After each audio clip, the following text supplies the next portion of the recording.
Hello, and welcome to another empowering episode of Her Unraveled Life. I'm your host, Amy, and today we are diving into something incredibly close to my heart. We are talking about 5 steps to getting more energy and feeling good again. These aren't just any steps, they are the foundational practices rooted in holistic health, which will be the cornerstone of our discussions in the upcoming episodes. I remember sitting in my doctor's office a couple years ago with a list of symptoms that I was having, everything from weight loss resistance to insulin resistance, hair loss, rapid heart rate, and my hormones were all out of whack. So I was having PMS and all of those fun things that come with being a woman in her 40s.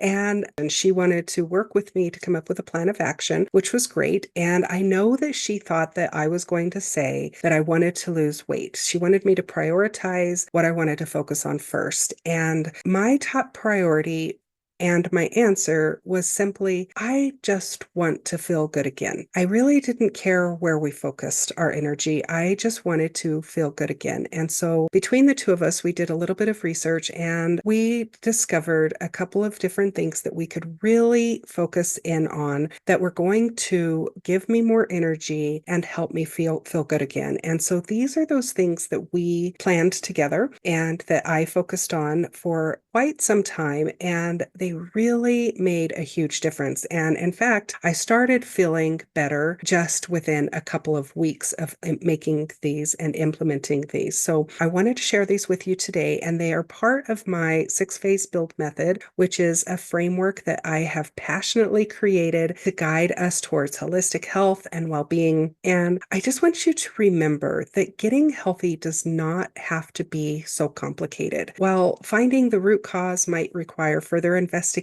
and possibly working with a functional medicine doctor, these steps are just your starting ground, and they are a foundation that are going to work. They're going to help give you more energy. They're going to help you feel better. And most importantly, they are simple and they are either completely free or really inexpensive. So there's no excuses. If you want to feel good again, these are the 5 things that you want to focus your energy on in the upcoming weeks. So you must remember that our past patterns are no longer going to serve us in this new season. If you really want to see change, you have to be willing to do something completely different. It's no longer just about moving more and eating less. That works really great if you're in your 20s, your hormones are balanced, and you are, for the most part, healthy. But if you have lived a life and you've had any sort of stress and your hormones are any way imbalanced, your blood sugar is in any way imbalanced, or if you have insulin resistance, which one of the first symptoms of insulin resistance, if you look down and you see a belly at all, then you most likely have insulin resistance. And so these are the things that are going to help you feel better for real. A caloric deficit diet is going to help you lose weight, possibly if you're over 45 and you're female. Oftentimes that doesn't even work anymore. It works great when you're 25, but it doesn't work anymore when you're in your 40s. It just isn't that easy anymore. I don't know if you are like me, but all of the women in my life always told me when I was young to stay healthy when you're young and to really get into the habit of exercising and eating well, because the older you get, the harder it gets to lose weight and to have a healthy lifestyle. Although I believe somewhat that that is true, but I don't accept it as truth because it's not the way that God intended it for us to be. What it is, it's not age, it's the stress that we have in our life and the foods that we're eating and the way that we are living. It's our lifestyle. So if we change those things, then in this new season, we can start to feel good again in a simple, doable, easy, inexpensive way. So today we're going to explore these 5 steps on how to get more energy and start feeling good again, all without breaking the bank. So let's dive in. Number 1 is balance your blood sugar. And so why is this so important? Stable blood sugar levels are going to help your energy levels, because when you get a roller coaster of blood sugar levels, you're going to have a roller coaster of energy. So if you have ever experienced a 3 p.m. crash where you just totally need a cup of coffee or you start craving sugar and carbohydrates late in the afternoon, typically it's because you didn't have a very healthy breakfast. You had a carb-filled lunch, and then by 3 p.m., your blood sugar has completely spiked and completely dropped, and you are crashing. So that's where that fatigue in the afternoon comes from, is an unbalanced blood sugar level. The best way to tackle that, we're really going to dive deep into this in the next episode, but here are 3 really simple ways to keep your blood sugar balanced. Number 1 is start your day with protein. A simple yet effective strategy is going to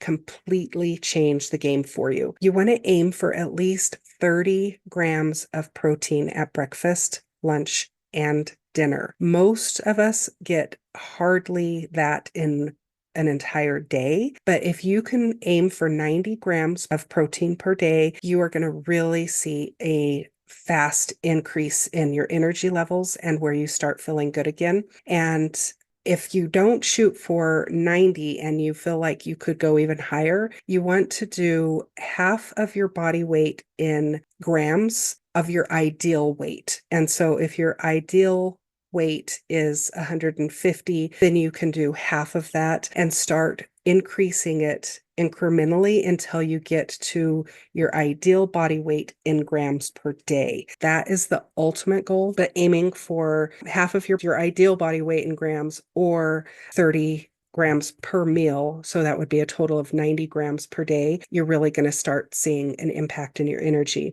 So a couple of examples would be a couple of eggs with a protein shake and some added fruit for breakfast. You could do some Greek yogurt and a fruit bowl topped with some nuts, or you can have eggs and sausage with toast and some nut butter, and that would be 30 grams. An egg is going to have, if you have 3 eggs, that's about 18 grams of protein. A cup of Greek yogurt without added sugar, you want to make sure you're not adding the extra sugar in there, is going to be 10 to 15 grams. You can do cottage cheese, nut butters, nuts. Some whole grains are going to have a little bit of protein, but most whole grains are like 1 to 5 grams, so not a lot. And then you could do a protein powder that doesn't have a lot of added sugar, and that can be 15 to 20 grams of protein. So if you could do 2 eggs and a protein shake, that's really going to be an ideal breakfast for you, or some eggs and some sausage is good for you as well.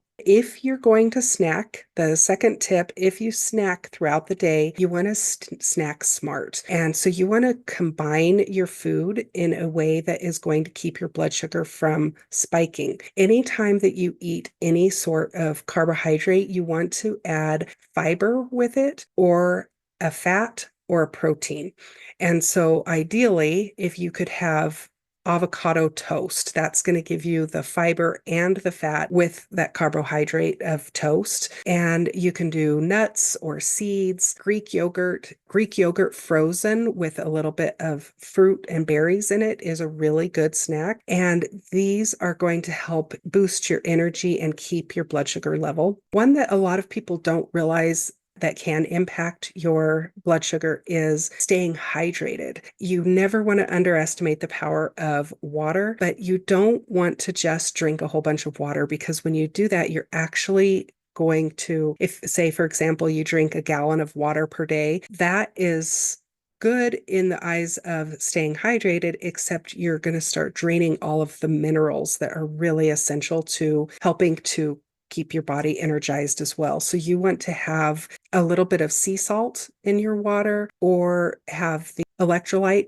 water that's available to you. You don't want to overdo the water because you don't want to drain your electrolytes. And so making sure you're getting enough sodium, which is not table salt, not salt from your processed foods, but a good Himalayan sea salt, or Celtic sea salt, Redmond's Red. What I like to do, especially first thing in the morning, is I get a jar of water. I put half a lemon in it and juice the lemon, and then I put about a 1/4 teaspoon of Redmond's Red or Himalayan pink Himalayan sea salt in there. And you can't taste the salt because it's in a big jar, but it really helps to hydrate your body and it helps energize me first thing in the morning, especially if I drink that before I have my breakfast or a couple of hours after, or both, the combination of both. So balancing your blood sugar was step number one.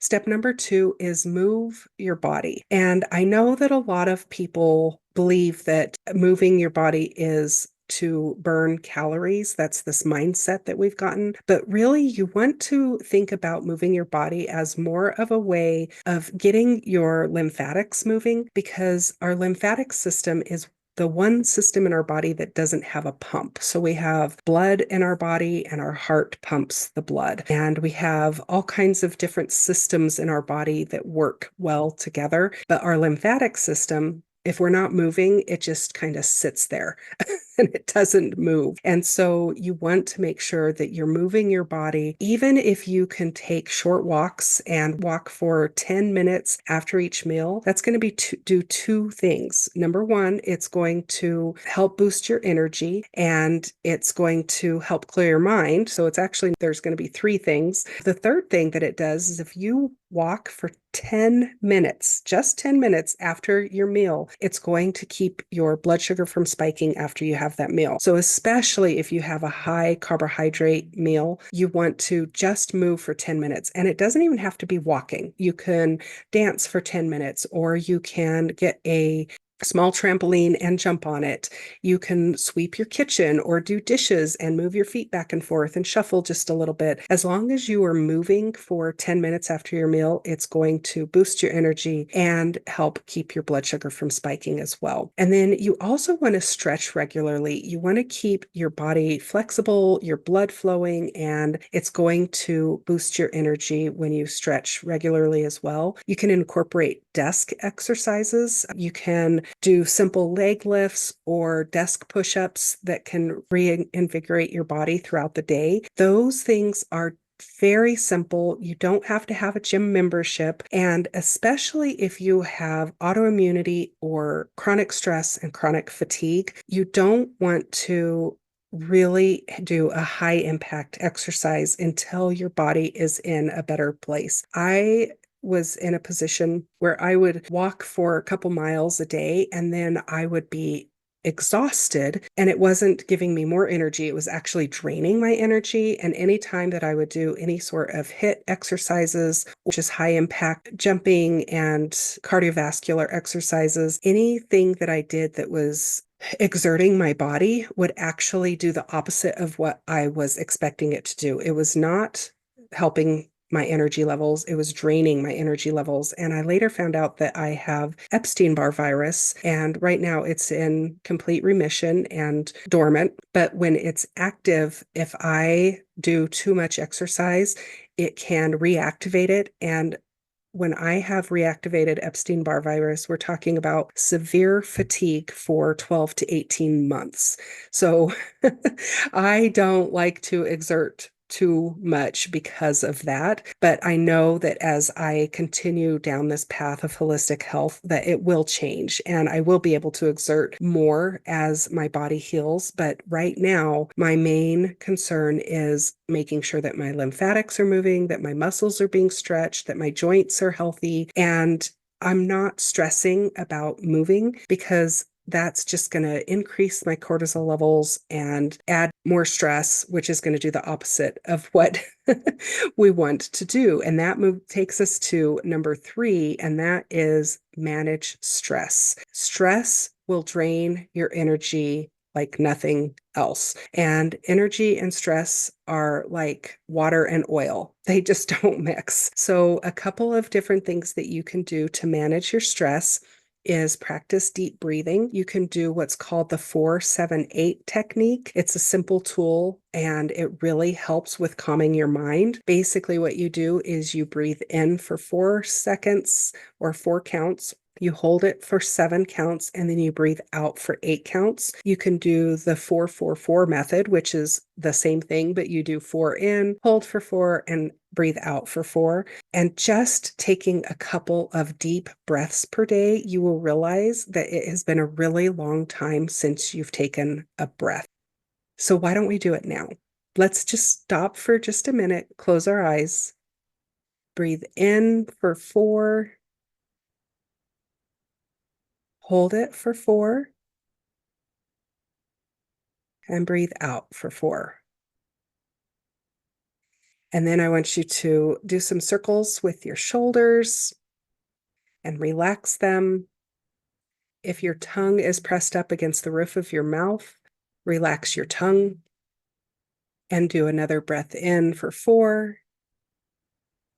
Hold it for 4 and breathe out for 4. Doing this a couple of times a day is going to help relieve your stress so much. The second thing you can do to help manage stress is schedule some downtime. You want to make time for joy.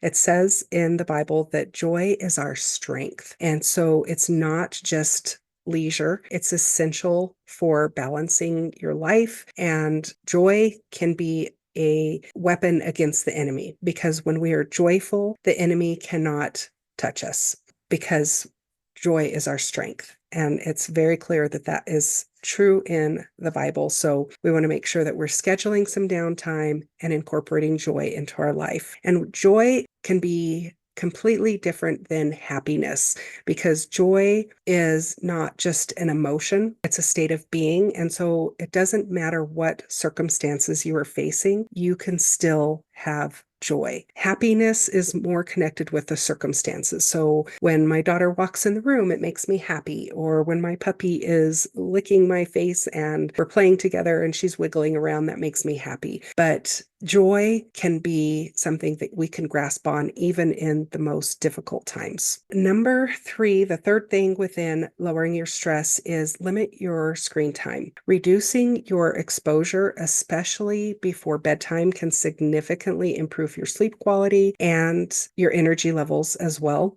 You really want to be careful with what you're watching. You are the gatekeeper of your home, and you're the gatekeeper of your mind. And if you are consuming a lot of reels or videos or news that is talking a lot about what's happening in the world or current events, our minds were not designed to know what was happening in China right now. Our minds were not designed to know what's happening in Ukraine and Russia right now, and what's happening in Israel right now. There are so many things that are happening in our world that can cause stress. And if we're constantly looking at the news, yes, it's important to be aware of current events, especially for our nation, so that we can pray for our leaders and we can pray for our country. But we also don't have to know everything that's happening in that moment. Especially social media can really drag our energy levels down because of the added stress levels. Now, you can even look at that as watching movies that cause stress. Our bodies don't know the difference between a scary moment that we're watching on TV and a scary moment that's actually happening in real life. So if you're watching a scary movie that is making your heart rate go up, adrenals start going crazy, and your adrenaline levels start increasing, your cortisol is going to spike. When your cortisol spikes, that is a fat storing hormone that is designed to keep you from sleeping and to keep you from being hungry, but it's going to store fat. So added stress is just going to help your body store fat. And we don't want that. When we look at it in that way, then it's so much easier to say, okay, stress is bad, because we don't want to increase cortisol, which is the fat storing hormone, which also increases your insulin levels, which is also a fat storing hormone. So we are just doing a double whammy for our body every time we're stressed. So let's look at number 4. Number 4 is going to be lowering your inflammation. Inflammation is going to rob your body of any energy, and it can actually do more than that. It can actually drain your body mentally and physically, because when your body is in pain, and I know this from firsthand experience, when you are in pain, You can become depressed and you can become agitated and angry, resentful. I could come up with all kinds of words, but pain in your body is caused from inflammation, and inflammation is the enemy and the thief of energy.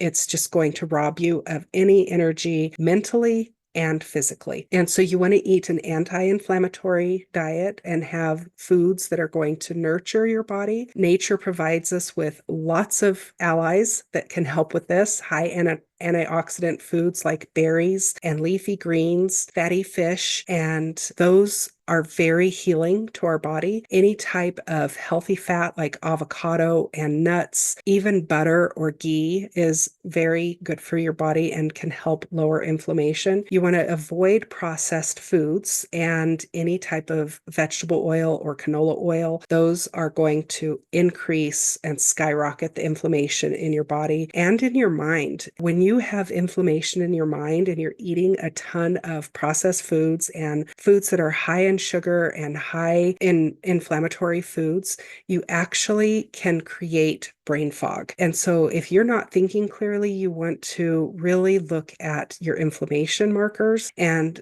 consider removing any type of processed foods and those vegetable oils, and then look at an anti-inflammatory way of eating as well. And then, of course, getting enough sleep is also going to help lower your inflammation. And it's not just aiming for 7 to 9 hours of sleep at night. That is great if you can do that, but you want to make sure that you are getting good, restful sleep. And the only way to do that is to reduce stress and to reduce your stress and manage your stress. Because if your cortisol levels are high, your cortisol is designed to keep you awake. So if you consider somebody that is running for their life and they're hiding, the last thing that they need to be worried about is being hungry and being sleepy.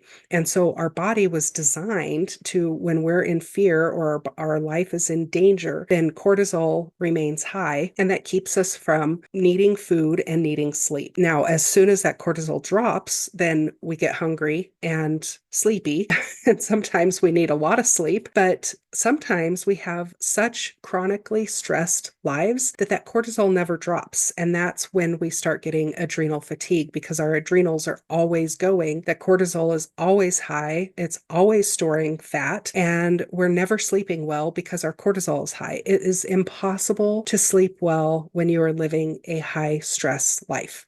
It's not going to happen. So you really want to make sure that you're getting good, adequate sleep, not just the hours of sleep of 7 to 9 hours a night. Ideally, it would be great if you could get 7 to 9 hours of sleep at night. But even if you could reduce stress and keep your blood sugar levels balanced, and you got 6 hours of sleep at night, that would be better than 9 hours of sleep at night with a high stress and crazy blood sugar spikes throughout the day.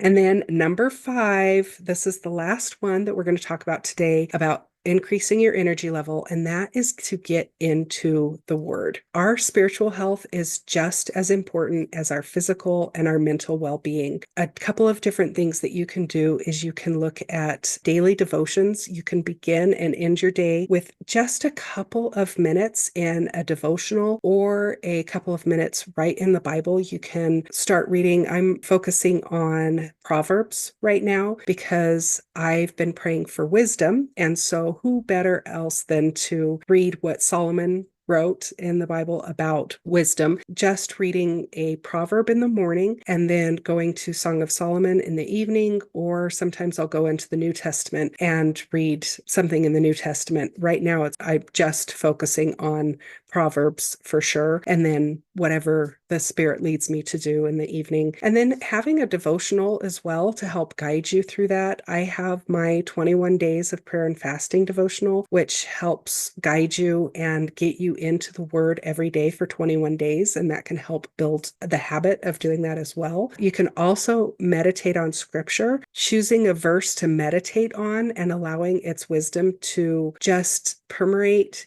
every cell in your body every day, will rejuvenate your mind, and it can transform the renewing of your mind when you start to let that seep in. It's not just about memorization, but allowing your entire being and every cell in your body to believe that it's true. I follow Chuck Pierce very closely. He is an apostle called to the nations, and something that he said really struck with me. And that was something that God had him do. And he had read the Bible multiple times from beginning to end multiple times. But one of the things that God had him do was to read every single verse one at a time and to not move past it until he believed it. That is a huge task to it must have taken him a couple of years to do, but to read a verse and then to ask himself, do I believe this? And getting into the word that much to where you are believing every single word and knowing that the word of God is truth in your life is going to give you so much energy. It's going to help you feel so good because you're going to be empowered, and it's going to transform the renewing of your mind, and it can help you take every thought captive, and it's just going to energize you in ways that you have never been energized before. And then you want to seek out scriptures of hope. I know right now is one of the toughest seasons of life that most of the people that are in my life are facing right now. I have friends who are going through the ringer.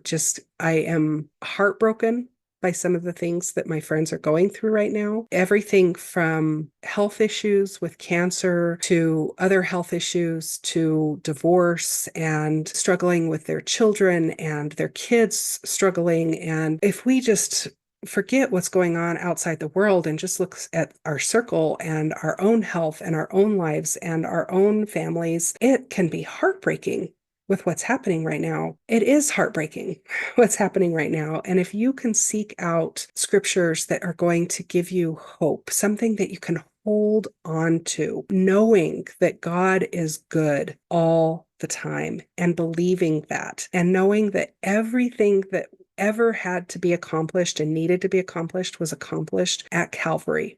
Jesus died and accomplished every single thing that ever needed to be accomplished.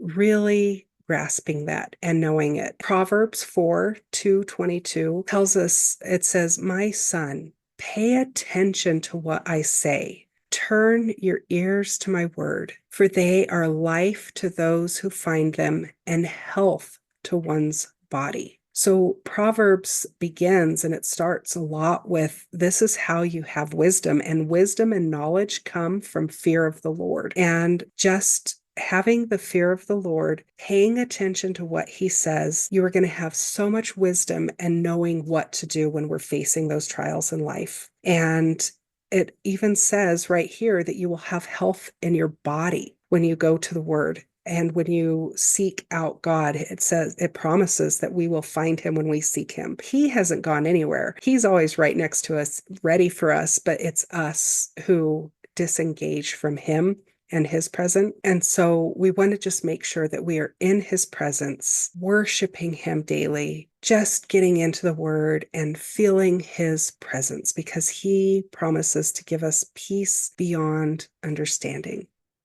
Think about that. Just close your eyes and imagine having peace beyond understanding. No matter what's happening in your life, the world coming at you, the stresses of your finances, going to the grocery store and spending $200 on something that used to cost $90. It's so much. But when we seek him, we can have peace beyond understanding. His burdens are light. And no matter what the circumstances are, if we can remember that this part of your life is also part of your redemption story. So I just want to encourage you to keep going, keep putting one foot in front of the other, and remember that it's not just about physical movement and it's not about lowering your calories. It's a testament to our spiritual resistance and our resilience and a commitment to holistic health. And so let's just review one more time the 5 steps. Number 1 is balancing your blood sugar. Number 2 is moving your body. Number 3 is managing stress. Number 4 is lowering your inflammation. And number 5 is getting into the Word. Okay, friends, thank you so much for tuning in to Her Reveled Life. If you have found value in today's episode, please leave me a review and share it with friends who might also benefit. Before you go, I want to let you know that I have a free gift for you. It is my free ebook called Simply Nourished, and it's packed with tips to kickstart your journey to holistic health. And you can download it. It's in the show notes, and it will start your transformational journey. It has lots of tips on balancing your blood sugar and lowering your inflammation. The last page has some tips into getting into the Word every day, and it has 30 days of meals and some simple meal planning guides for you as well, because my goal is to help you simplify life. So you can go to bit.ly/momhack to download it, or you can go into the show notes to download it now. And I want you to remember that your health, your faith, your journey, it all starts with one single step. You will never get motivation by waiting to get motivated. You only can get motivated by taking action. Until next time, friend, thanks so much for listening.